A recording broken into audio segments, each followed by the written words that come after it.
understanding.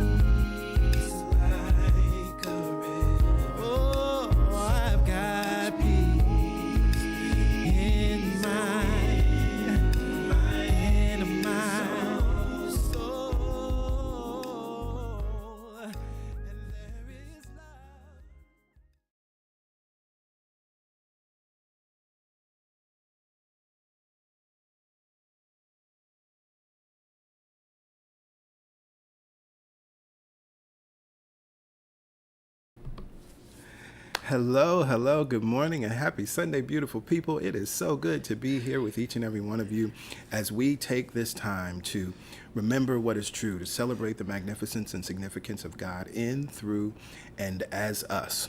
Let us begin, as we always do, with prayer. And so I invite you now to just take a breath in through your nose, out through your mouth. In through your nose, and out through your mouth. When there is peace in our mind, there will be peace in our life. When there is peace in our mind, there will be peace on the earth. There is one mind, one power, one presence that is working in us, through us, and as us, that is working in all, through all, and as all. There is one life, and that life is our life now. It is the foundation. It is the thing that is back of, behind, underneath, at the left, at the right, above, and beneath all. It is the ground of all being, that unified field from which all things come into being. And I am grateful to know that it is, and it is right here, right now, for God, the divine, good, wisdom, love, joy, neither comes nor goes, but only requires our recognition of its presence, and it is. For God is omnipresence. It is everywhere at all times and constantly encountered. Good is omnipresence. It is everywhere at all times and constantly encountered. I know this to be true now. And as I know that God is and is right here, right now, as I know that love is and is right here, right now, I know that we are here now. We are here now because we are one with God and one of God. We live, move, and have our being in the divine. We live, move, and have our being in this thing I call good. We live, move, and have our being in Mother, Father, God. And as I recognize this oneness, I know that this oneness is eternal. It cannot be severed. It cannot be broken. We are unified in mind, in consciousness with the all that is, with good itself. And it is out of that awareness that I speak this word with faith, absolute confidence, knowing, and expectation. That this gathering, that this co-creation that we call the weekend service is enlightening and enlivening. That this gathering, that this co-creation we call the weekend service is healing. It is healing our hearts. It is healing our minds, that this gathering is compelling us into right thinking, that is compelling us into right being. It is compelling us into right acting. It is compelling us to create the world that works for everyone. It is compelling us to be the change that we are seeking. For when there is peace in our minds, there will be peace in our lives. When there is justice in our minds, there will be justice in the earth. When there is equality in our minds, in consciousness, there must be equality on the earth. I am grateful and thankful for this gathering of souls, for this gathering of beings, co-creating this time and remembering what is possible so that we can make the possible visible. So it is with joy and absolute thanksgiving that I release this prayer. I release it back into the law, which is always in operation. Thank you, God, in us, through us, and as us. And now it is done. It is complete. So in confidence, we walk away from this prayer in joy, in absolute expectation of the good that is coming to us. Together we say amen. Amen. Ashe. Ashe. And so it is. So it is. And so it must be. Yes, yes. Well, good morning again, beautiful people. Happy Sunday. It is so good to be here with each and every one of you on this wonderful summer Sunday morning.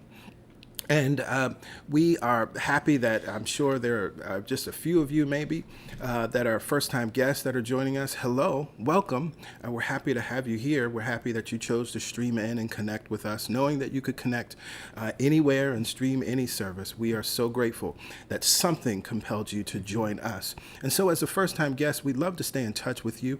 You see the information here on your screen. It's very easy to do that. Just text the word welcome to 347-472-1078.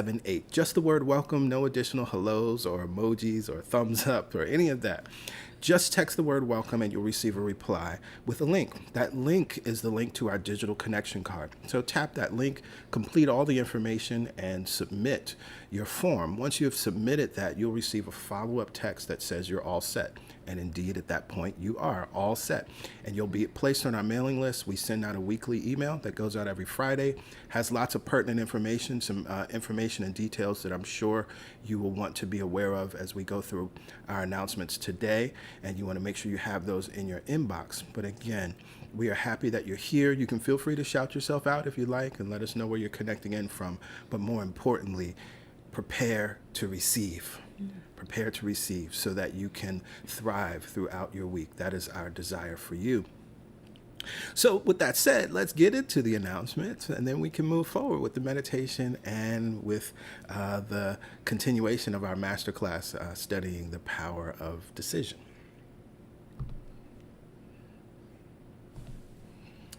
Well, first, I'd love to say thank you to everyone. Thank you for all of the birthday love. Yes. I had an awesome time on Thursday, on my birthday, 46 rotations around the sun, and it feels so good. My heart is expanded 1,000 times over because of your love and appreciation. It is truly felt. It is truly appreciated. And so I just wanted to take a moment to say thank you to each and every one of you.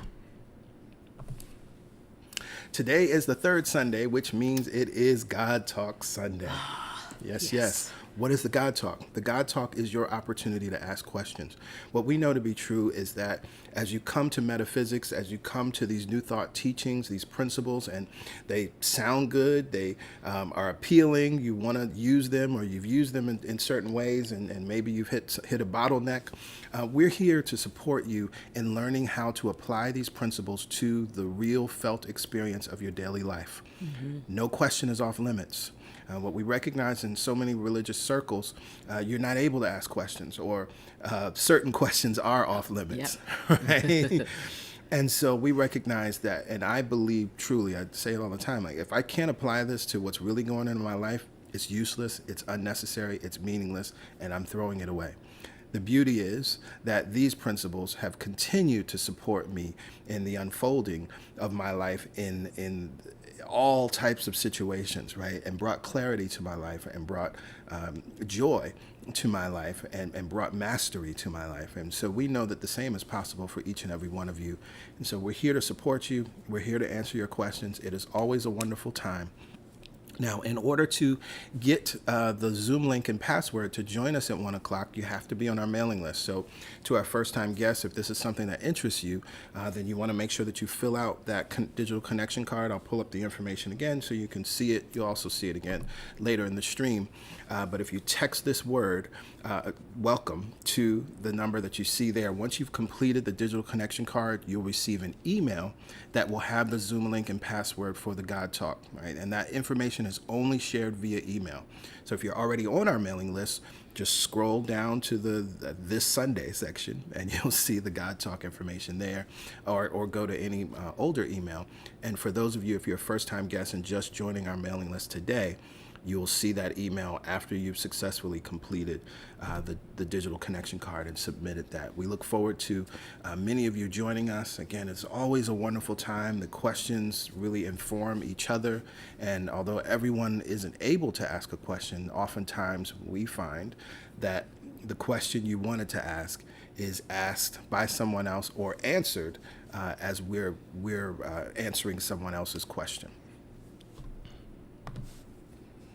Every Wednesday morning, we gather together at 7 a.m. Eastern Standard Time for the Momentum Prayer Call. This is our opportunity to stay in the consciousness of prayer, stay in the consciousness of an absolute knowing that God is, and God is working and acting in, through, and as our lives now. We know this truth for the growth and unfoldment of CSC. We know this truth for every soul that is connected to CSC. We know this truth for our nation and for our world. You see the information here on your screen. It's easy to connect. Dial the number, use the access code, and wait. Also, if this time does not work for your schedule, there's a playback number. And so you can call in and listen to the most recent prayer at any time. This is a pretty quick call. We don't want to take up too much of your time. We share a reading, we pray, and we go on about our day. So if you want to continue the momentum from Sunday, this is something that's awesome to connect in on. If you need to jumpstart your momentum because whatever happened on Monday and Tuesday has you in a space of not remembering what is true, this is what's powerful about the Momentum Prayer Call, because the reading brings our minds back to what is true, and the prayer backs that up. Also, if you're on our mailing list, you'll see in the prayer support section of the email, there is a link to listen to the most recent prayer online. So you have all of those options to tap into this vibration of prayer, and we look forward to many of you joining us on Wednesday morning. If you have a prayer request, then you can send an email to prayerchampions@celebrationsc.org. That request may be for you. It may be on behalf of a friend or a loved one. Whatever it may be, send that request. You'll receive a reply letting you know that we've received it. And we, Pastor Yolanda and myself, along with our prayer champions, will hold the highest watch, knowing the truth with you, knowing that a perfect outcome is possible in, for, and through you, and in that situation. And so we encourage you to email us. Also, as your prayer is answered, feel free to email us as well. We always love to hear about answered prayers, and we know that prayers are being answered in our community, and it's powerful to see and know that reality. Our summer designs are available in our summer shop this week. Free shipping will start on the 21st through the 24th. We have these new designs, but also know there are plenty of other wonderful things. The shirt I'm wearing today is, of course, in our shop. But we have mugs, we have water bottles, mouse pads, all kinds of cool things with the CSC logo and other designs. But we encourage you to rep your spiritual center and live in that consciousness. Amen. It is so. Ashe, it definitely will be so. And so it is, right? And so whatever it is that you're seeking to know and demonstrate in your life as a manifestation of your consciousness, to that we say with you, amen, ashe, and so it is. And that concludes our announcements for today. And so with that conclusion, we can move into the meditation experience led by our beloved and beautiful Pastor Yolanda. Good morning, beautiful souls. I love taking time every Sunday to go beyond the intellect, to drop in to the awareness of love's presence. I love taking time every Sunday. For many of us may not have that time, or may not have given ourselves that time on a regular basis. I love affirming what is true every Sunday. And this month, it's all about choice. This series reminds us that the power is ours, the power to create whatever we decide. But today in meditation, the power to choose perfect peace. Sometimes when the world outside looks turbulent, when the conditions have our attention, we forget that we can choose peace instead of this, instead of the waves, instead of the winds, instead of whatever the condition that is taking us away from our center. We affirm, we declare by saying today in this moment, I choose perfect peace. We get to choose perfect peace any time we desire. We sometimes think we have to wait until the conditions out there calm down. But the moment you become aware that you are not in perfect peace, is the opportunity to return to perfect peace. For as we prayed this morning, God neither comes nor goes, so peace neither comes nor goes. It is always available. We just get to drop into that awareness. Every time we close our eyes, we get to return. Every time we close our eyes, we get to experience God alive in us, for us, as us. And so that's why we meditate, to drop that anchor. Where the winds and the waves are on the surface, at the center is perfect peace. And so let's practice perfect peace today. Let's experience God alive within ourselves today. So go ahead, look around the room. Notice where you are. You are not in the past. You are not in the future. You're right here. And you are in a space of your choosing that is safe. Safe for you to align the ears over the shoulders, shoulders over the hips, and plant your feet, whether you are seated upright in a chair, on your sofa, maybe you're slightly reclining in your bed. And now, plant the palms on the tops of the thighs, close the eyes, and choose perfect peace. And as we made this decision for peace, the breath is our guide to perfect peace. So we just notice the breath. Notice right where it is. No judgment, just noticing and allowing the breath to be our guide.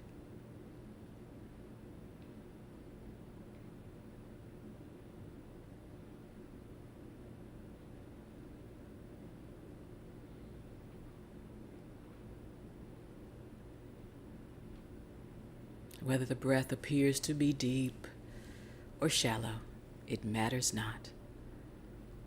We just confirm and affirm that the breath is moving and that in this moment we are choosing perfect peace.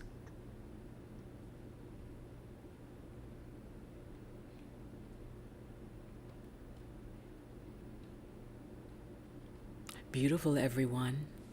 Now, let's choose to take conscious control of the breath, for it is ours to do so. Send our focus and our breath deep into the low belly now. And together, we will inhale on a count of 4 and exhale on a count of 4. Together, inhale into the low belly.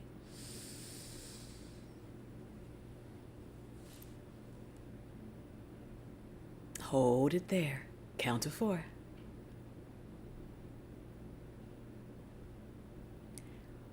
And now open the mouth, relax the jaw, and sigh it out.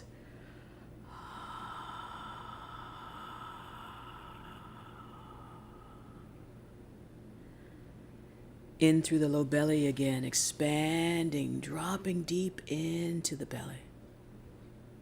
Count to 4. Inhale.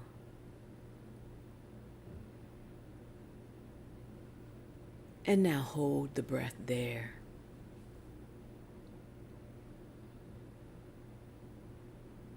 Relax the jaw and sigh it out.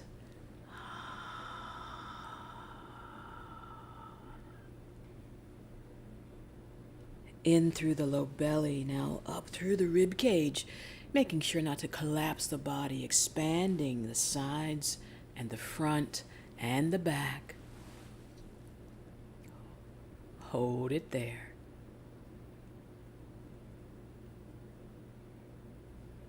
And now open the mouth, relax the jaw, release, sigh it out.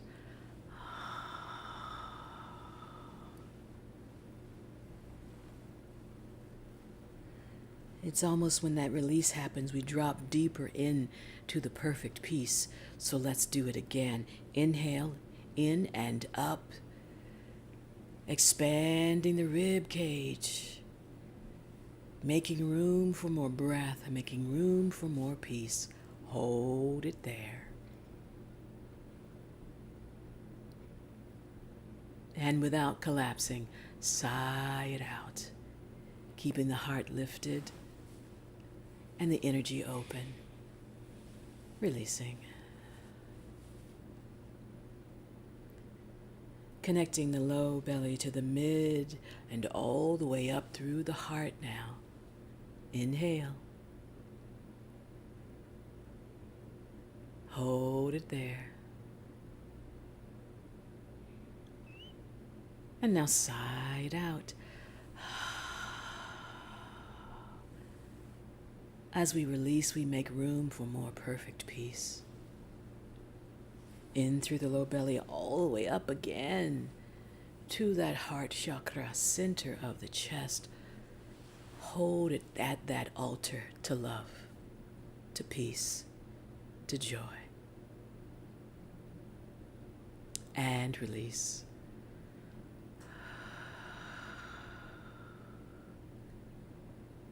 Let's do that again. Feels good to open and to receive. Inhaling.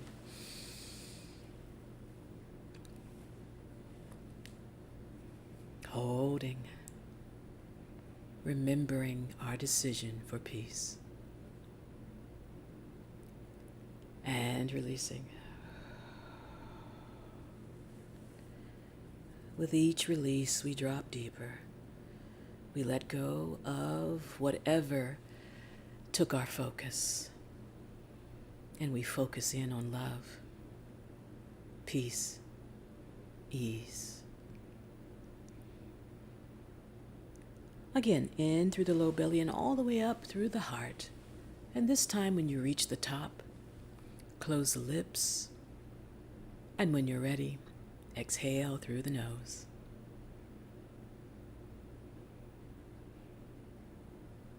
The mechanism for peace is at our disposal. It begins with our choice. Today we choose perfect peace. Let's practice a few rounds of this deep, peaceful breath on your own.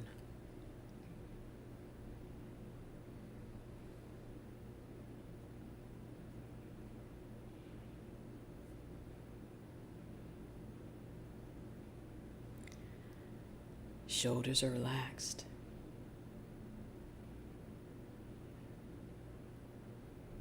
Belly is relaxed. And now let's send that relaxation into the feet.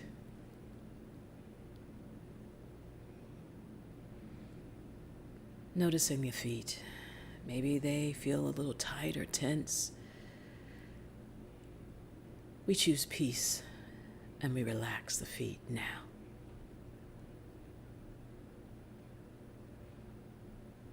Energy flows up through the soles of the feet. While we remain connected, we relax our experience of the past. Let that energy flow across the ankles. Relax the ankles.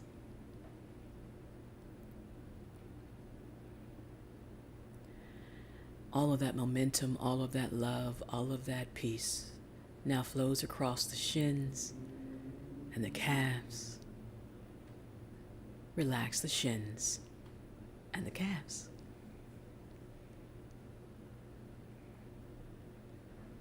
Energy flows across the knees. We bend, we align. We forgive ourselves for those moments of not allowing peace. Relax the knees.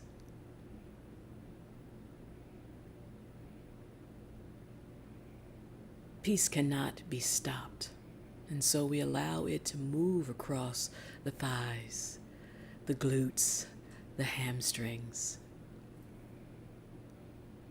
Can you give peace permission today? Relax the thighs, the glutes, the hamstrings.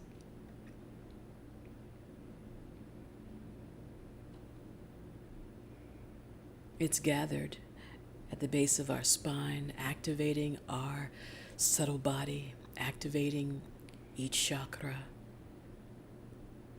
We give permission for peace to flow in and up.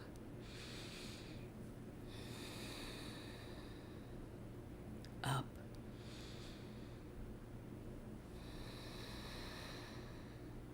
Up.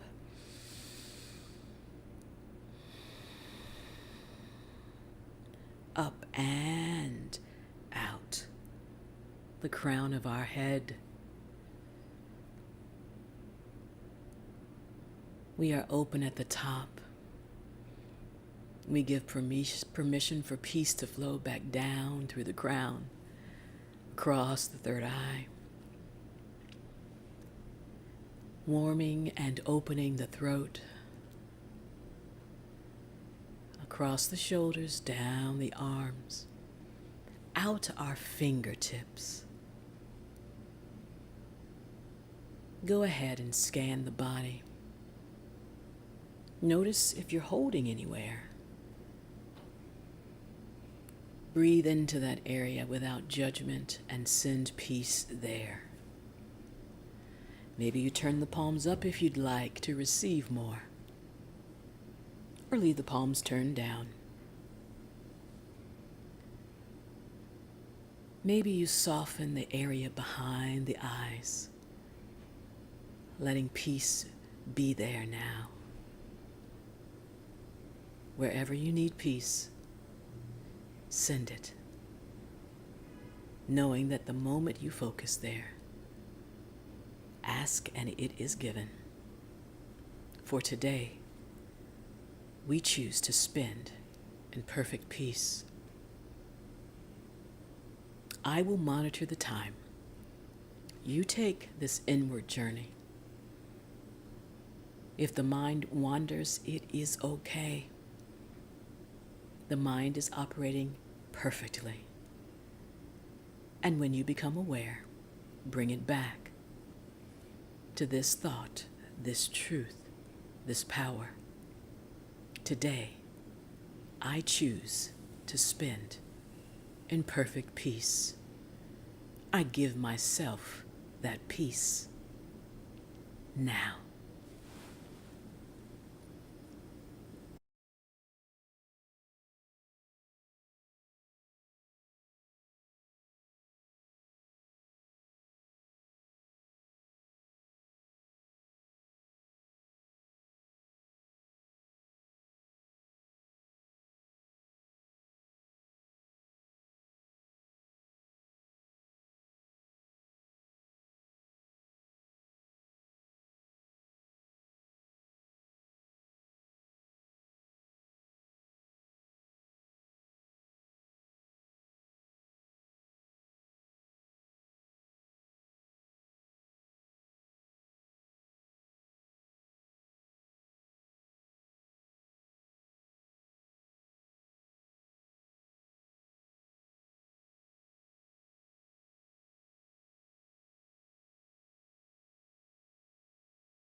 With our eyes still closed, we feel the gratitude for the time we've given ourselves.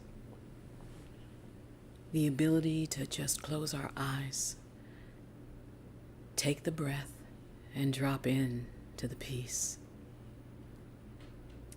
with our eyes still closed. We remember that the ocean is never disturbed by the waves on the surface, for deep at its center is the peace. Let our ocean of the mind be connected to the peace, so that we remain undisturbed by the movement or the conditions. With our eyes closed, we enjoy this internal time of stillness, of ease in our body, and of love. And we bring it back with us. Let's slowly begin to wake the body. Maybe you wiggle the fingers and the toes. Maybe you elongate the breath. Maybe you notice how soft and open and available you are now. Stop the movement. The palms have been up. Maybe you turn them down. Connecting to the body. Now bring the palms together at heart center. And bow the chin to the fingertips. That easy bow, acknowledgement, openness, and surrender brings an awareness to the spine. Everything is open now. Slowly flutter the eyes open, nice and easy. No strain on the gaze, keeping that softness behind the eyes. Inhale, raise the chin. And raise the gaze. Release the breath. Feel the peace. Namaste.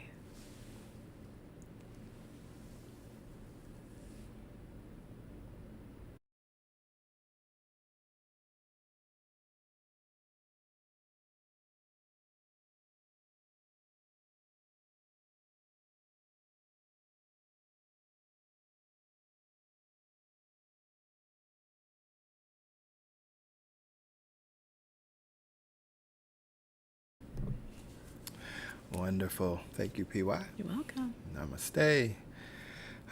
Well, we are in our 13th week of this masterclass, studying the power of decision. So if you're joining us for the very first time, we're not doing sort of our normal service format. We are in our masterclass time of the year where we take a text and we're going through that text line by line, offering insight and commentary. We are on, is it chapter 6, is it? Or chapter 7? Chapter 7. Decide to be creative. So that's what we're going to be moving through today. You'll also see throughout the stream, if you have questions when you're reading the text, you can send an email to truthsunday@celebrationsc.org, and we will incorporate those questions into class. So if you read chapter 7 this week, we're going to continue with chapter 7 next week. So you can send in your questions and we'll incorporate those questions. Also, we have additional resources that we've made available to you. So you'll see the link again throughout the stream and the QR code to access that at celebrationsc.org/power. You'll find sermons that tie in with some of the chapters. We also have pulled out the spiritual mind treatments from each chapter, and so you can take those, download them, post them somewhere, or use them in your daily spiritual practice. So with that said, let's move forward with chapter 7, Decide to be Creative. I'm excited about this chapter. One of the things that really has jumped out for me related to this chapter is I think this helps to think about some of the questions about our world, right? When we think of the things that we want to change in the world that we want to see, we can see that there's actually a lack of creativity, right? That there's a lot of closed-mindedness when it comes to not allowing God ideas to flow through, right? The answers and the solutions are here, but unfortunately, so many people are trying to recreate the past, and we see that globally, right? That's what Putin is trying to do via his invasion in Ukraine. That's what many Republicans are trying to do in the repealing of voting rights and the repealing of Roe v. Wade, right? They're trying to recreate the past. Those are not God ideas, right? And I think that what we read in this chapter will really help to solidify that, and also then help you to think about, right? Well, how do I show up in the world, or how do I help to bring about the world that we want to see? Okay. And in truth, I love that idea that those aren't God ideas. In fact, they were never they were never God ideas. Right. And so their time of existence has come and gone. God ideas unify. God ideas uplift, inspire. Yeah. God ideas promote love. Absolutely. Those are not God ideas, and therefore they have run their course Yes. as our consciousness has shifted. Yes. So let's get into the text here. Decide to be creative. An inspired mind is a creative mind. For most people, the idea of inspiration deals only with those engaged in the creative arts. Poets, playwrights, writers, composers, and designers are expected to be inspired. The man on the street is not interested in being inspired and feels that he does not need to be. It is an unnatural word in his vocabulary. He is uneasy when he thinks about it. Without realizing it, he has set up his routines of work, home, and social activities in order to avoid inspiration. He has created mental boundaries within which he functions in seeming ease and order. He does not know it, but he is only half living, busy though he may be. Right? This, of course, speaks to all of us and speak to our world, right? And of course, we celebrate creatives. We celebrate those that are pushing the boundaries and, bringing new ideas and new colors and new sounds and new characters, right? All of these things, but then they're considered separate, right? They're the inspired ones. And so the truth is that we are creative people, we are creative minds, and that comes from inspiration. And we all have the capability and possibility to live inspired and to think from a place of inspiration. Inspiration is a function of the spirit, not the intellect. I love this line. Right? And that's beautiful, because when we look at the root of the word and we look at inspiration, right, it means God breathed, right? It comes from within. And one thing I say all the time is we want to live from inspiration versus motivation, right? Motivation comes from outside, right? Someone is compelling us, pushing us, encouraging us, telling us, teaching us, right? And that has its place. But eventually, something has to come from within. It has to be inspired. That's the function of the spirit, not the intellect. Being spiritual in cause, it is inherent in each person's consciousness. It is not reserved for the favored few, for there are no favored few. I love that. Yeah, right? I highlighted that as well. That debunks the whole religious idea of chosen people. All people are chosen, right? All people are favored. There is no favored few, right? As I have stated before, the divine economy must necessitate a divine equality, right? I highlighted this, and I'm stopping here. It's important because, again, when we think about spiritual concepts and spiritual ideas, at the highest level, right, they must necessitate divine equality. So then when we look out in the world and where we don't see equality, then we know we're not seeing the quality of the divine. Absolutely. Right? Mind, in its infinite capacities, is equally indwelling all consciousness. I may not know as much as another person knows, but my inspirational capacity is the same as theirs. It is my lifeline to creative living, and only when I am living creatively am I actually happy. Routine living does not make for happiness. I think I spoke to it last week as well, and we had shared one of the messages from that series, Follow the Yellow Brick Road. This is what was going on with Dorothy, right? This is why she had to have a tornado come and shake things up, right? Because she was living in this routine living, safety. I always love how it's talked about in The Wiz, right? Girl, you've never been south of 125th Street, right? Right. And so that was routine living. She had it. She was a school teacher. She was doing wonderful things. Right. But she also wasn't happy. Right. And we know that. Right. And it's depicted in the music from The Wiz. It may create efficiency, but it is an efficiency that is dull and monotonous. It lacks a spiritual verve. It may even lead to a greater outer success, while at the depths of being, there is an inward failure. This is why we don't judge our lives based on what we see people posting on Instagram. Okay. Living in a machine age, we tend to mechanize our minds as we do our homes and offices. We arrange our thinking patterns to bring about orderly living. We shy away from any idea that might disrupt us a bit. We have the false belief that order and efficiency give us greater ease, and thus, without realizing it, we have made ease the end goal of living, which it is not. And I he uses the word ease here, but going back to this idea of the Wizard of Oz and Dorothy, it's that perceived safety, right? Right, and life should be easy. So, right. I'm glad you brought that up. Yeah. Life should be easy. But what he's talking about is the safety of the known. Right. And when he uses ease here, it's like the ease that comes from the familiar. Right. And we have all in different ways lived that, right? Where it was just, I know what this is all about. I know what to expect. Every time I get up in the morning, I'm not ever going to change my toothpaste because I know what this is, and then I'm going to take the same way to work every day. I get in the same train car every day. I go to the same place and get the same coffee every day, and yes, there's ease in that, right? But And even interestingly enough, unconsciously, we found ease in the beliefs that we've held. We found the familiar in the beliefs that we've held about ourselves, even if they're no longer serving us. And so when something comes up that would challenge us to be more creative in our knowingness of ourselves, we won't even do it. Right. There's something that comes up that says, no, this is not who you are. We won't follow it.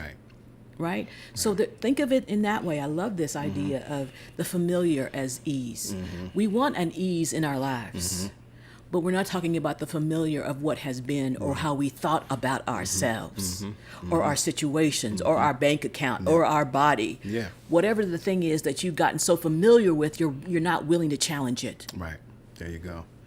Some years ago, a distant relative of mine came to my church only because he was visiting in New York and wanted to see how I was doing. He was really more interested in seeing how large the congregation was. Right, see? And if the right people attended. In his own city, he was a member of a large church and had served in many ways in that church. The second Sunday, he did a little listening to my talk and later in the day mentioned 2 ideas I had discussed from the platform. The third Sunday, he really listened. He took in the entire lecture and was intrigued by it. When he left for the airport, he remarked that he was glad he was going home. He said that if he were to hear me speak again, he might be convinced. But, he said, he was too old now to change churches. He wanted to die in his own denomination. A few years later, he did just that. He wanted nothing to do with ideas that might cause him to do a little thinking outside of and beyond his already accepted religious beliefs, right? And so those of you that are here have been through that process, right, to varying degrees. Those of you that are here, there's something that's compelling you to move outside of the old. The fact that he did not adopt my ideas did not bother me. What bothered me was to realize that the mechanics of his mind were so set in routines that any or all creative and inspiring ideas were unconsciously rejected by his consciousness. He was a successful, prosperous man, a good man by all the world's standards. I often use the scriptural phrase, there was no room for them in the inn, Luke 2:7, as being symbolic of the closed mind that does not want new ideas to enter it. It is the mind of self-satisfaction. Its area of curiosity is dead. And in fact, that self-satisfaction is the familiar, that fear of a discovery, right? We all have things that we're comfortable in. You got your comfortable pair of shoes. But can we shake up our consciousness a little bit? When we get those intuitive hits that there's more or to think differently, can we follow them? Yeah. And, it's interesting, even in the small ways, and I joke with PY about this often, the longer you live, and thankfully I'm old enough to have experienced, like, brands that I love that were my go-to, and I used it, and then all of a sudden it was just discontinued. Right? And so it's like, I gotta find something else, right? Sometimes it's a restaurant. I mean, unfortunately, here during this pandemic, right? There's so many restaurants that haven't survived. There's so many stores that didn't make it, and we have the wonderful memories, but it's like, you got to move on, right? You're not going to get that turkey sandwich again, right? Whatever it may be. But what's beautiful is there's the opportunity for curiosity. It's like, okay, well, if this thing is discontinued, right? If this thing is closed, I also know, right? The old adage, right? Never close the door without opening a window, right? So that means that something is open, right? There's a new expression of delicious food. There's a new brand of deodorant that's going to meet your needs, right? Whatever it may be. But so often, folks' area of curiosity is dead, or they've placed limitations, because in this story, I'm too old now. Right. It's like, oh, I get to a certain age, I can't grow anymore. I can't grow anymore. Right. I can't listen to new music. I can't, go new places because of some thought pattern around age. Not so. Every great spiritual teacher has warned their followers of the sin of self-satisfaction. Sin, of course, means error or mistake. Yes. Right? Curiosity is a creative action of the mind. It is a necessity for creative living. No one ever knows enough, just as no one ever has enough. The present world of ideas and things is tremendous, fascinating, and explorable. It offers every individual a vast arena to explore according to their own tastes and attitudes. To be a dull person in this present world means that you have unconsciously rejected life and the curiosity that attends it. Mm-hmm. Whatever the power may be that caused me to be on this planet at this time, I am glad that it did so. I like this present world with its challenges and its opportunities. I love this sentiment, right? Mm-hmm. He's not afraid of the challenges. Mm-hmm. It's, in effect, the challenges become opportunities. Yeah, there you go. There you go. I like most of the problems I have to meet. I handle them with some intelligence and learn greatly from them. I like living under a law of mental expansion and the creative process that is forever making new this great world of mine. I keep my curiosity alive. Mm-hmm. That's a powerful affirmation, right? Mm-hmm. I do not know enough and I do not have enough. I am seeking and finding. I am knocking and the doors are opening. I love that idea that I am seeking and finding. Mm-hmm. Most people stay in the seeking stage. Mm-hmm. They never move into the realization that I have acquired new knowledge, that I am a different mm-hmm. person, that there is more to me. Yes. And so they stay in that place of being a seeker and never a finder. Yeah. Right? The Course in Miracles says that enlightenment is but a decision, a choice, a realization. Mm-hmm. Right? You don't just continually seek without finding. There you go. That would be unloving. Absolutely. We are in the mind inexhaustible. The infinite never rests on its laurels. It never stops creating for a moment. It expects us to do the same. Right? The Tao Te Ching, in one of the opening verses of the Tao, and endlessly pulsating, endlessly creating. The spirit of the valley never dies. Right? This is ancient wisdom, y'all. I mean, Raymond Charles Barker was writing this in the 60s. We're here in 2022 talking about it, right? But this is ancient wisdom. This idea of the mind inexhaustible, that it never rests, that it's constantly creating. Mm-hmm. This is what's beautiful. I hope you all have seen the first images from the James Webb Telescope, right? That's what that's showing. It never stops creating for a moment. We're seeing the brilliance of the birth of stars within the speck of sky, the size of a grain of sand. That's what we're seeing in that one little place. All of this expansion and beauty is happening. Right? Mm-hmm. And galaxies. Mm-hmm. And so as the mind keeps expanding, it doesn't mean that our bodies don't rest. Mm-hmm. So don't get it confused that I got to constantly be out there doing. Right. It's saying that the knowledge, the opportunities are always available to me. Mm-hmm. My creative impulses are always on the line. Mm-hmm. Those people that think they're not creative are mistaken. Right. Right. It expects us to do the same. It expects us to be fully alive, using our curiosity to feed new ideas into our consciousness. God never made a dull person. It never created an average person. It never created a satisfied person. We are a becoming people. We are a growth people. We are an expanding people. We are expanding people. We are made in the image and likeness of an infinite thinker, forever thinking the new in an atmosphere of love or givingness. This thinker never retreats within itself, never ceases to be itself, always. Its action in us is constant, seeking expression by means of us. This is why I think it's in the Course of Miracles where it talks about this idea of God being grateful for us, right? We're always thinking about being grateful to God. But God is grateful for us because it's seeking expression by means of us. Knowing ourselves aright, we fulfill ourselves by being ourselves at the highest level of progressive expansion possible. Right ideas are seeds that produce 1,000-fold from within themselves in our consciousness, and the resulting multiplications in turn produce the more to be accepted, assimilated, circulated, and expressed. This is the heaven process of mind, always available, always waiting for our realization of it. Right.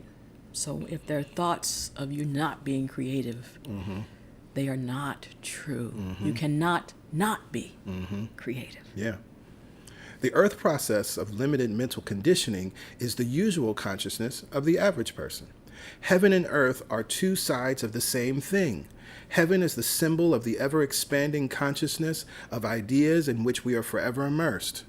Earth is the symbol of our not seeing that which can be seen, of our not experiencing that which can be experienced, and of our not being that which can be. In earth, as it is in heaven, Matthew 6:10 is the great truth of being. And I think this is this is beautiful and mystical. Right? You think about the idea of the kingdom of God as another thing we could name, or term we could use to talk about this heaven consciousness.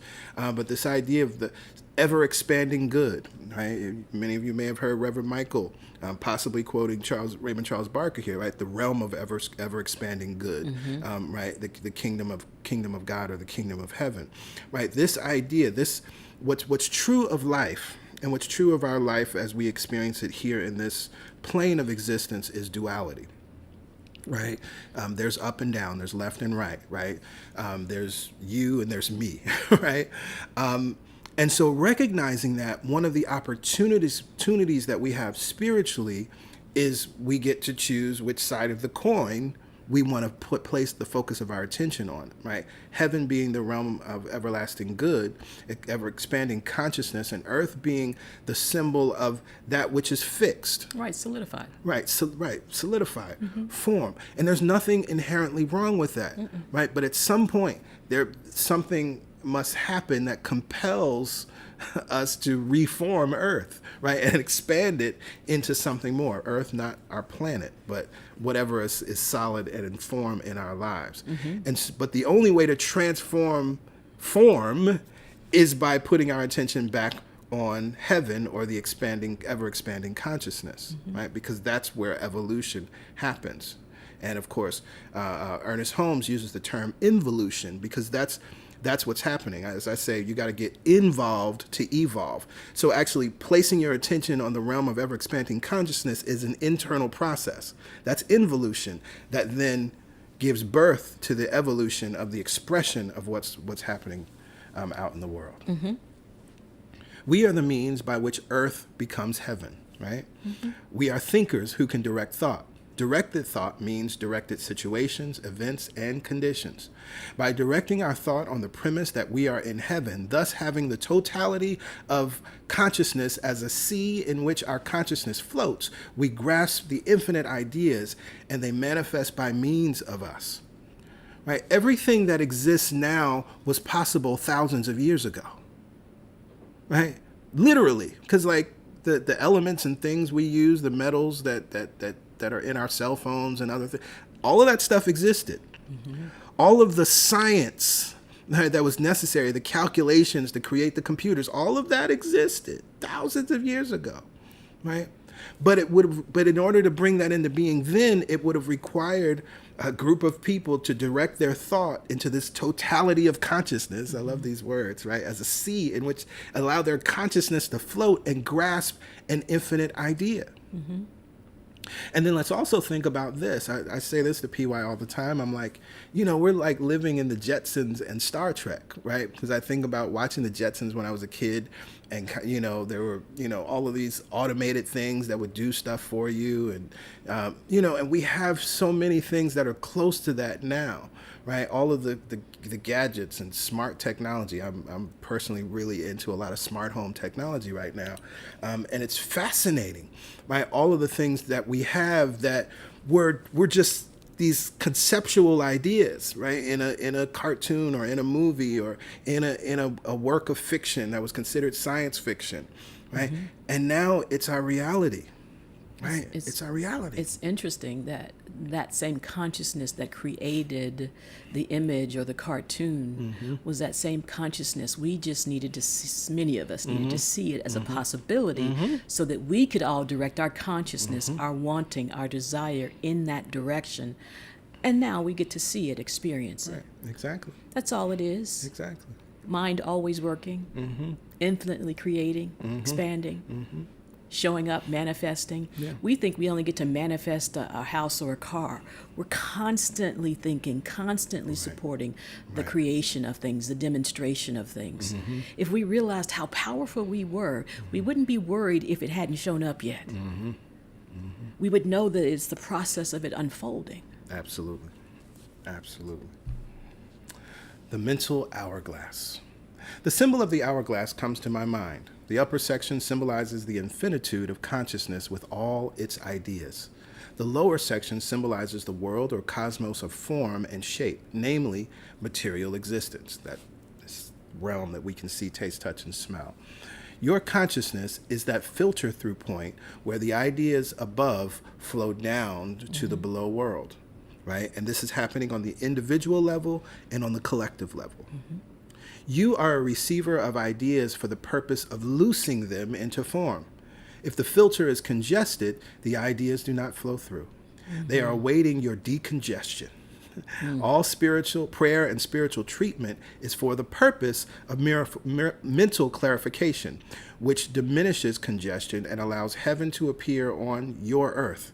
Spiritual mental work is not to rethink that which has been thought, but to realize that because what has been thought was congestive in nature, it has no place in reality, no place in that consciousness, which is God. Therefore, it does not really exist at all. Only that which is spiritual exists, and lo, the flow-through is cleared and earth becomes heaven again. Mm-hmm. This cannot be said enough, and it cannot be clarified enough. When he says here, all prayer and spiritual treatment is for the purpose of mental clarification, which mm-hmm. diminishes congestion. So we could also say all prayer and spiritual treatment is for decongesting. Decongestion. Right? Get your mind right. Right. Clear it out. Like you go to the pharmacy and you get your whatever medications mm-hmm. you take, mm-hmm. right? This mm-hmm. is what spiritual mind treatment mm-hmm. is for. Right. Decongestion. Exactly. If you feel stagnated or stuffy mm-hmm. in your thinking or your mm-hmm. life, mm-hmm. use one of these treatments to do some decongestion. Right. So that means what prayer is not. Prayer is not convincing God. Mm. Prayer is not even, in truth, a conversation with God, right? Because again, God needs no convincing, right? God is already living in the reality of what is. And this example of the hourglass is so beautiful. It just wants to flow down. Mm-hmm. There's a blockage here. That ain't got nothing to do with God. Mm-mm. Right? Or God's impression or expectation or right. beliefs about you. Right. Right? Right. If we didn't have the power of the mind to decongest it, the mm-hmm. power is ours to choose and mm-hmm. do what we will with. Right. And so it's almost as if there's this fail-safe mechanism called the mind, mm-hmm. called spiritual mind treatment, mm-hmm. that helps us eliminate the congestion. Right. Right. So that means you don't have to bargain with God. You don't have to barter with God. Beseech. Right? Beseech. You don't have to, oh God, well, if you do this, then, I'll definitely make sure I go to CSC and stream it every week. Or I'll make sure I give, if you do this thing, right? You also then, when something isn't happening or isn't working, you don't have to be concerned that God is mad at you or punishing you or withholding from you or judging you. If we could all just accept that. Yes. we would go so far in our ability to live in peace. Many times when the conditions show up, we instantly, unconsciously go to that place that God is mad at me. I must have done something wrong in the mind of God. You are not, or could you not, do anything wrong in the mind of God that sees you as love, Right. as an extension of itself. If you were wrong, then God itself must be wrong. Talk about Hey. Because you're an extension of it. It sees no wrong in you because there is no wrong in it. If we could just accept our inherent goodness, Right. Right. then we wouldn't be begging and beseeching this God outside of us. And we wouldn't, at this point, right? This is a shift in thinking, right? So we all may have at some point believed this. What we're talking about here is the shift. Yeah. Is moving away from what we thought was the ease of a punishing God, the familiar punishing God, to this understanding of what God is. We get this, we're on our way. Right. And so this is why we learn to use these tools, right? Because I'm thinking about, for me, someone who deals with spring allergies, right? Springtime comes around and, I get that feeling. I may get a little congested. I get a tickle in my throat. I don't freak out. I know, let me go get some Zyrtec and let me get my nasal spray. And then I'm good. Yep. Right? So it's the same thing. Whatever's happening, I need to decongest my consciousness. That's all that's going on. And I have things that I know that work, right? Let me make use of them right here and right now so that I can live in flow. Right. And ease. And that's what unconditional love does. It provides the resources you need. Right? To decongest your mind. If you are aware of a blockage, pressure, pain, frustration, guilt, shame, doubt, worry, those are all blockages to the flow. And when we become aware of them, the curiosity and the compassion kicks in, and we realize, oh, wait, I have tools to decongest. I'm not judged because I was congested. It's like judging the fact that you need a hammer to build a house. Right. We move on. This is so good, y'all. This is why your consciousness is the determining factor of your experience. It lets new ideas flow through or it rejects them because of its own congestion, right? And I love that it said its own congestion, not your own congestion, right? Again, it's because that level of separation is important so that you're not beating yourself up. Echoing what PY just said, fear, worry, and other negative thinking, given permission by your indecisiveness, is like silt gradually collecting in a navigable river.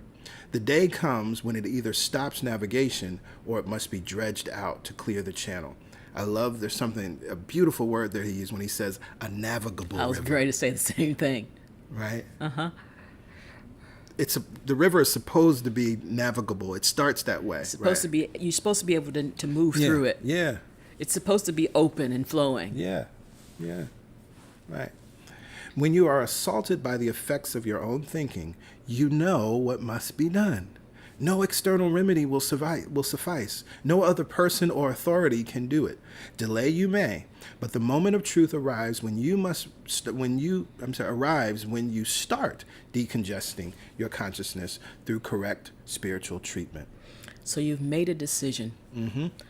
I am going to decongest my mind. That's a choice. Yeah. And then the resources and the inspired ideas show up to support your decision. There you go. That's the way it works. Yep. Absolutely. You're not looking for a sign from God that it's okay for you to decongest. You've already been told that this is how it works. This is how it works. I don't have to wait for a sign that it's time for me to change. Right. I feel the pressure. You don't wait for a sign from someone outside of you to go get some Zyrtec. Right. You feel the pressure. You feel the pain. And now we lower our threshold for that pain by decongesting. Ooh, this little metaphor can go on forever. Yes, absolutely. Absolutely. No wonder that Jesus said to his disciples before leaving, "Peace I leave with you, my peace I give unto you," John 14:27.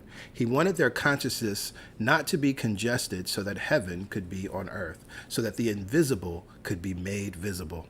Ideas stand at the filtering point of your consciousness, waiting for your clarity in order to function in your consciousness and thereby appear in your world. The only obstruction is negative thought and emotion. This is all. It may take an illness, a business situation, or a family argument to make you realize this. It's like the tornado for Dorothy, right? Something happens, right? But particularly as we're not paying attention, because I always say the still small voice is still and small until we keep ignoring it, right? And so then things like this may show up. Once you know it, you then can clear it. By knowing the truth, you can then set yourself free of the untruth. Congestion is the untruth. It is sin at the level of mind. And again, what is sin? Error, mistake, right? At the level of mind. I mean, I love this. The only obstruction is negative thought and emotion. Now, again, we're not judging it. He's saying that it's in opposition to how you want to think now. There's nothing wrong with any emotion. Any thought is just thought. Until it becomes something that is congestive to your thinking. Right? So we're not putting down thought or emotion. Opposite meaning negative, meaning opposite of what you want. Yeah. Not negative meaning judgment. It is bad. Right. You are all power, all intelligence, and the potential of all right action. You can decongest the congested areas of your mind. The source of all ideas is never congested. It has an infinite patience. It never persuades nor punishes. Hello, see, this is what we're talking about. This is the truth of God. It has infinite patience. See, it's in scripture, but people don't want to acknowledge it, right? Where we read in the scripture, surely good in the Psalms, surely goodness and mercy shall follow me all the days of my life. That word mercy is really not the best translation, right? Because we think mercy and it's like, oh, it's a merciful God. You were really bad. No, the word, the better translation is loving kindness. Surely goodness and loving kindness shall follow me all the days of my life. And it's talking about how God operates to, with, and for us, right? That's infinite patience. Loving God, goodness and loving kindness all the days of your life, that's infinite patience. Right. And so if that's true, surely goodness and loving kindness shall follow me all the days of my life, then it's impossible for goodness and loving kindness to condemn you to hell. Right. Because that would not be good, nor loving, nor kind. Nor patient. Right. With your choices, with your mistakes, right? Your congested thinking. Right. It neither persuades nor punishes. That's that. An interesting thing. We talk about so often. Love in and of itself is not persuasive. This is why it will never push you to do one thing or the other. It will always be waiting and available, right? So this is why we have free will. Like, right, I can, just jump off a cliff, right? Walk off a cliff somewhere, or walk somewhere that's dangerous, right? It's not going to say, hey, Greg, it's dangerous. It's dangerous. Don't go there. Don't go, right? It's not going to persuade. But also when I come to myself and realize, oh, this is dangerous, it's not saying, see, you ain't had no business over there. Like, it doesn't do that either, because that would be unloving. Right. It neither persuades nor punishes. Right. And I know sometimes I used to, in my early years of studying these teachings, I'd be like, why doesn't it just tell me? Why didn't it just stop me? Well, that would be unloving. Right? You would never know you have power. You would never know your power. Yeah. Right? Now, you know within yourselves what feels good to you, and many times we ignore it. Right? But it's still our choosing. Yeah. It never persuades nor punishes. It waits for the open mind through which it can flow to make heaven and earth one. Spiritual treatment removes the duality of heaven and earth and produces the unity of good. That creative way of living that should be yours at every moment. Make yours the open mind, the navigable channel for great ideas. Here is your health, your wealth, your love, and your full self-expression at no outer cost, but at an inner cost of having to give up your hurts, your errors, your negative assertions of righteousness, in order to be flexible. Ooh, wonderful word. Yes, in order to be the individual you were designed to be from the beginning of time. Right. Here is a spiritual mind treatment that will decongest your consciousness. So here is the Zyrtec for your consciousness. Yes, yes. There is one mind, God, the source and activity of all creative ideas. This mind is my mind now. I am one with the mind and the heart of being. My consciousness is its beloved creation. In me, God thinks. In me, God feels. I am an open channel for all spiritual ideas. My consciousness welcomes them, and my subconscious mind accepts them and acts upon them. There is no mental or emotional congestion in me. Everything that would impede the flow of God's ideas through me is now denied in my consciousness. All negative states are now erased and shall act no more. I am now the means by which heaven is revealed as earth and earth is revealed as heaven. My uncongested consciousness is now replete with creative action that produces in my experience greater health, greater wealth, greater love and communication, and complete self-expression. I declare this is so. My subconscious mind accepts this treatment completely and acts upon it. To that we say amen. Ashe. And so it is. Ooh. Y'all feel that? Right? There was a shift in the atmosphere. Absolutely. There was a shift in the way in which we now want to think. This treatment, you might not fully understand it or accept it yet. Right. But the treatment is so that you can live this way, think this way. This is your desire. This is your aspirational treatment. And the more that you speak this, the more that you write this, I mean, this is something I encourage, as well as writing out prayers, right? This could be your daily writing for your 555, right? As you may be aware that there's some congestion and you want to decongest and affirm that you are uncongested now. Yes. My uncongested consciousness is now replete with creative action that produces in my experience greater health, greater wealth, greater love, and communicate. See, this is why we don't have to get all we don't have to go through all this stuff with lists and listing out what we want and, writing it. Like, you don't have to do that if you just live in this consciousness, right? You affirm this takes care of everything. Right. This takes care of absolutely every good thing you could ever desire in your life. And you confirm and affirm it until it shows up. Many times we pick a treatment or a prayer or whatever we pick, whatever tool we pick, and we let it go before it has the opportunity to really start working. And then we say it don't work. Right. Right? Right.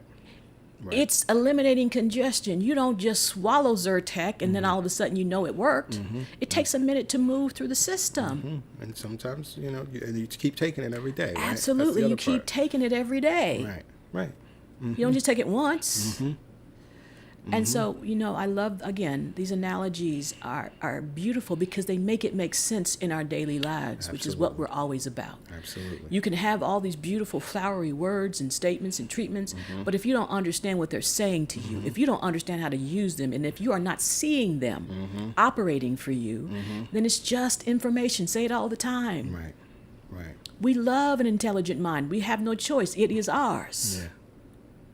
Now, how are you going to use that intelligent mind? How are you going to love it into a new place? How are you going to move it into a new place, a new vector, a new opening? How are you going to eliminate that congestion so that the God consciousness can flow for greater health, wealth, love, communication, and self-expression? And here's the other thing. This is also powerful in maintaining an uncongested consciousness.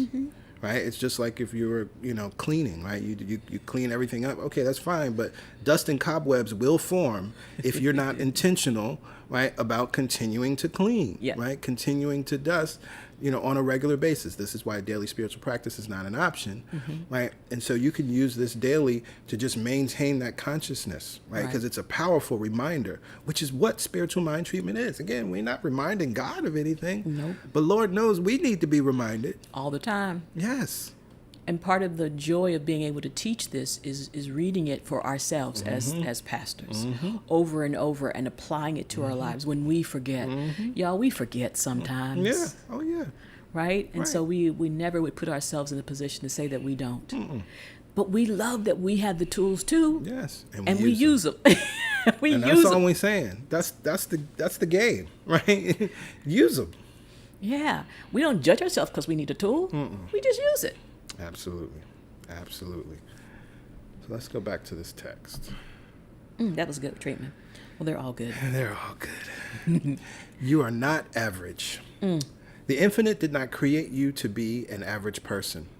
Too many people, through lack of applied creativity, accept themselves as their five senses report to them the way they appear.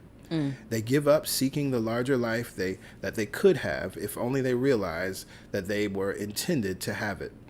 It is the firm conviction of this instruction that every person is a genius in some field of living, if she would only wake up to this fact and act as though it were so. That's all you got to do. Have you ever have you ever named yourself a genius? Have you ever seen yourself in that light? It is the firm conviction of Raymond Charles Barker. It is the confirmed conviction and firm conviction of PY and myself, that every person is a genius in some field of living, if only they would wake up to this fact and act as though it were true. It were so. Right. Yeah. We tend to act as though our limitations are so, our perceived limitations are so. Right. And so they are. Right. Right? You'll be, if you're a coaching client of mine or PGs, will be affirming the truth of you, and you'll keep arguing for the limitation of it. And that doesn't sway us because we know that someone has to stand in the recognition of what is true. And so we love filling that role for our clients, for our community, congregation, whoever. But at some point, you got to take the reins and also act and believe as if it were so. Absolutely. You are more than what your five senses report that you are, right? And you can't say this enough. You're saying it in different ways, but it's so true. They know nothing of the creative mind that you have. They have no way of discerning the finer points of the spirit. They present facts, but only facts of that which is completed, never the facts of that which can be. The facts of that which can be are the creative ideas in your mind, right? We were, PY and I were talking about this the other day. We went to see A Strange Loop, 4th of July weekend. I can't stop talking about the show. Please go see it if you haven't seen it. If you're thinking about seeing it, you need to go see it. But one of the things, when we talk about this idea of facts, only facts present only that which is completed.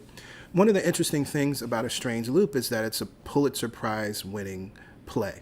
It's one of only 10 musicals ever to win the Pulitzer Prize for drama. So it sits in some serious company, right? Along with Rent and Hamilton and A Chorus Line and I believe South Pacific. So it's, it's in rare air, if you will, in terms of what it is. But what I found that was interesting, I was like, well, how is this a Pulitzer Prize winning play and before it was on Broadway? Like, I didn't know that was possible, right? Because all of the other 9, right, were on Broadway, and then they won the Pulitzer.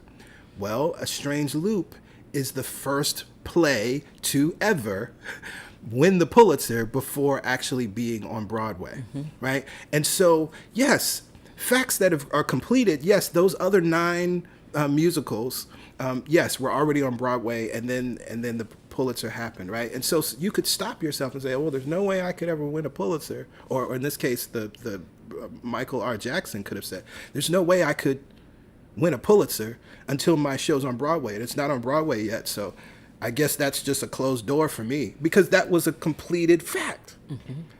But never the facts of which can be, right? And so what can be, it is possible to win the Pulitzer before you ever debut on Broadway, right? And Strange Loop proved that new reality, right? And now we'll see that happen more often. Oh, yeah. Right? It's like the story of the 4-minute mile, right? We could go on and on. Right. Like after the first person who broke the 4-minute mile, it was like, days later, right. somebody else broke it. Right?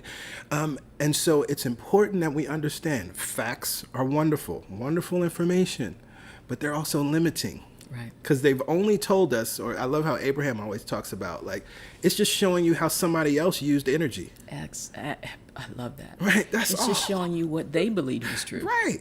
And use the same laws that you can use in a way that's beneficial to you. Right. But not that it can only happen that way. And so it's kind of like we were talking last week about the idea of the HOA and all that, and how it can only happen one way. Mm-hmm. But we all have those beliefs in us. I'm seeing this now as an exercise where you write the facts of any situation on one side, and then you split it and say, well, what is possible? Like you leave it open at the top for possibility. These are the facts that I know, that I've experienced in my life around whatever it is, how I get a job, how I find a lover, how my body should work, how my finances should look. These are the facts. These are the ways. Now, there's nothing wrong with having that information, but if you're using it to limit your experience, throw it out. Exactly. Right? Because you're a creative genius. Right. You know, I went to a seminar about investing. I've been investing and know how, but I'm always open to getting new information. But that's still someone else's knowledge. I can use it, and then I can still stay open at the top. Yeah. Yeah. Go to a nearby public park and take time to really look at the trees. Not one of them is average. Each is distinct, different, and has its own personality. The creative power did not make one tree. Its idea of tree, like all of its other ideas, is one of infinite variety. That is a powerful a statement and a realization, because this is we don't think about this. Tree is the idea, right? Yes. But every idea expresses in variety by default, right? Galaxy is an idea, and yet there are trillions of galaxies, and they're all unique and individualized, right? Of course, we know that with humans. We can look at the cells in our body, all of the, right? They always express in variety. That's a spiritual principle. So this is also why you can say, like, oh, well, everybody's already written a song about that, right? Or somebody's already written a book about that, right? Or, well, there are enough people already teaching preschool. Like, no. Right? Not the the way you gonna idea do of it. preschool teacher is an idea in mind, but it is also one of infinite variety, just like trees. Each full-grown tree has total self-expression and uniqueness. It is not like any other tree. Now, think of your consciousness and ask yourself if it has any uniqueness in it. Are there any creative ideas in it? If not, then you are like an automaton.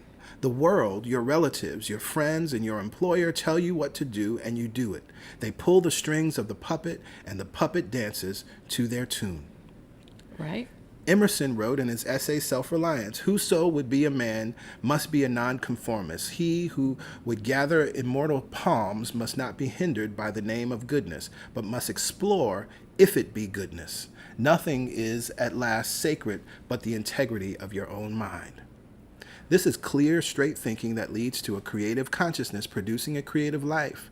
Written more than 100 years ago, as of the writing of this text, its message is as fresh as tomorrow's breeze. No one will ever know by absorbing those sentences alone. The integrity of your mind is dependent on your knowing what is in your mind. Right. Explore the areas in your present life that would come under the heading of goodness. If they are good, they are creative. If they are good, they deal with the here and now. If they are good, they are stimulating your mind toward greater achievement. If they are good, they are quickening your curiosity about life. If they are good, they are maintaining you in well-being. If they are good, they are inspiring you to a greater goodness, right? Now he's setting us up, right? You may discover that some areas of your present experience, which you have labeled as being good, are merely comfortable plateaus of accomplishment, and you are resting, right? And we could even say you're stagnating. And I prefer stagnating better than resting, because I want resting to always be associated with something that is good, and that we should do. All of us, and especially us in black and brown bodies. So I love the idea of what you just, the word choice, the reframe there. That is why Emerson told us to explore goodness in order to see if it actually is goodness or a delusion to which we have grown accustomed. It may well be another comfortable rut in your consciousness that needs to be examined to see if there are potentials of creativity in which it can be reactivated. If not, then it should be seen for what it is and something should be done about it. It is not necessary to discard it or condemn it, but it is vital to see it as it really is. So here's your goodness litmus test, this paragraph, this section. If it is this, if it is this, if it is this, if it's not in these categories, then it's not goodness. It might just be stagnation. Right. A situation is not always good just because world opinion thinks it is good. In New Testament times, it was considered very good to know all the formal prayers and use them on all occasions. This was expected of any person, in this context, any man, who wanted to be known in his community as a good man. Jesus exploded a spiritual bomb. He said, "And when thou prayest, thou shalt not be as the hypocrites are, for they love to pray standing in the synagogues and in the corners of the streets, that they may be seen of men." Matthew 6:5. Then he proceeded to explain that we were to go within our own minds in quietness and find the source of all creativity. Right. Also in that passage, then Jesus goes on and says, and so whatever you do publicly, you've already received your reward. Like that's what you're doing. That's what you wanted. Right. Go in secret so that and your Father in heaven, is what's used in the text, will reward you in secret. Here is an illustration of an apparent goodness not being a real goodness. It was merely a palliative for seeming to be respectable. It was false, and the wisdom in Jesus knew it. He made his followers face up to themselves. Most of us have built psychological fortresses in our minds so as to never consider ourselves to be hypocrites. The very word brings implications that with it that must be avoided like the plague. This word is not for us. We are too well educated ever to be hypocrites. I am certain that no one is ever a hypocrite on purpose or by plan. Right. That's important, right? Yes. So once you become aware that I've been operating in opposition to what I say I want, believe, think, then it's just information that you can change. Yes. It is a subtle acceptance that a situation is good because the world says it is good. Again, it is the easier way to live. Creative people do not live easily in their minds, though they may in their worldly comforts. They are explorers of themselves in order not to fool themselves. One thing I love to say when P.O. and I are talking, I'm kind of one of my constant prayers is, show me my blind spots. Like, I'm aware that I have you got to know you have blind spots. And so then that's how you're able to reveal them, right? So that's this idea of explorers of themselves in order not to fool themselves, right? I'm not going to fool myself like I don't have blind spots, right? That would be arrogance, right? And ultimately I would become a hypocrite. Right, in my acting. But being aware of that, then I'm looking to reveal those things. I'm using my mirrors and all that I have and turning my head so I can see what's going on, right? In consciousness, in my thinking, and how I show up in the world. Yeah, and not to judge yourself. It's just like, oh, right, there's a spot there, right? And that's it. And I eliminate it. Emerson might have also asked us to explore those areas we call evil or bad. These two need some searching and evaluating. The taboos handed down to us from the traditions of the past centuries may need some studying in the light of today's values and needs. I quote Joseph Campbell all the time. The virtues of the past become the vices of the present. Right? And this is, again, what we're seeing happening, I guess, going back to the idea of what's happening in our world, right? This is what so many people are trying to do, right? They're trying to take the traditions of the past centuries and force them, it's a square peg, round hole into today. And they do not fit. They do not work. Right. In truth, they never fit and never worked. Right. But there were not enough of us in consciousness who were already thinking of a different way, already wanting a different way. And so this example he uses, which, for this time when he wrote it was it's interesting and was true. But for centuries, divorce was considered to be a mortal sin. Right? A divorced man or woman or person was considered outside the walls of good society. Finally, in the last 100 years, this old taboo has been re-examined and new, fresh viewpoints have been accepted regarding it. This is only one of the many so-called evils that would be cited. Right? You think about it, the context of with divorce, and so that meant that a woman that was being physically, mentally, and emotionally abused, because divorce was a mortal sin, Right. could not leave a violent and abusive situation. And I've heard this preached from pulpits, right? I've heard this admonished from pulpits because divorce is supposedly bad. But when you bring your thinking minds, let's show me my blind spots. Well, wait, wait a minute. Okay, but so someone is supposed to just continue to be abused? Like there's no remedy for that. And again, and so we start to understand we have to bring new thoughts and a new mind to these situations. Average people accept the good that others tell them is good. It is so because it has always been so. It is so because it is easier to accept it as so than it is to self-explore and arrive at original conclusions. The infinite mind is not so just because it has always been so. It is so because it is now action in you as you, which is an action of new ideas, creative ideas. God is not interested in that which is past. In the people who are aware of the infinite as being their present source and their present true selves, average ideas have little place in their consciousness. They are alert to the actual creative good that is in their experience, and they are not impressed with those non-creative states that are still labeled as being good. Right? And so this is what we're seeing. There absolutely is a new earth being birthed. I absolutely believe that. A lot of people, talk about that. But in this context of what we're reading, we can understand what's happening with the push and pull, right? And then we can start to understand why it's incredibly important that we're keeping our minds on those things that are creative, on those things that are beneficial, on those things that are constructive, on those things that are evolutionary based on our involution, right? Getting involved and tapping into the realm of everlasting good. Again, this is true on the individual level, and it is true on the collective level. Oh, this text is so good, y'all. Oh, there's so much richness in it. And I love, and we love, being able to go through it line by line and break it down into what is practical for us to understand, apply it to what's happening in our world, apply it to what's happening in our lives. So again, if there's any feeling of stagnation, okay, there's no judgment of that. Nope. Infinite mind, infinite patience Yep. with ourselves Yeah. for what we discover, Absolutely. Absolutely. right? Yeah. So please continue, read and reread this chapter. You can also feel free to come back to this video and rewatch and hear our commentary for this week. But we will continue with the next with this chapter and move through the next sections of this chapter. If you have questions as you're reading chapter 7, please send an email to truthsunday@celebrationsc.org. Also, check out the resources. You see it on your screen now. Check out those resources. We'll have all the spiritual mind treatments up. I haven't uploaded it to the site yet, so we'll have those up.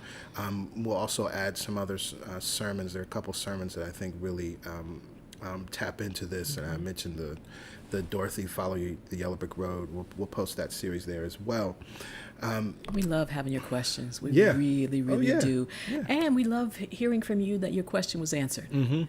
Absolutely. And so that the time that we take to lovingly sit with your questions, we do that off camera. We talk about it off camera amongst ourselves, and we come ready to provide insight that you get to incorporate into your lives. And we're grateful to hear from you when the light bulb goes on, when the opportunity exists to do something different. Yeah. No judgment, no blame, no guilt, no shame. Yeah. We're just going to choose a new way.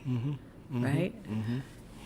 And so in this moment, it is time for giving. If you haven't already given today, it's very easy to give to CSC. You can go to our website, celebrationsc.org/give, or you can text your dollar amount to 347-744-9500. There is a $10 minimum for text to give, which covers the fees involved with text to give. But more importantly, give what feels good.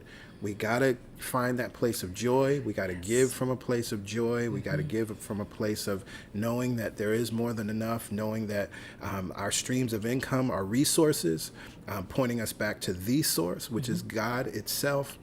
We find our joy number, whatever that is. Whatever that number is, that's the number that you give. It must be free from shame. It must be free from guilt.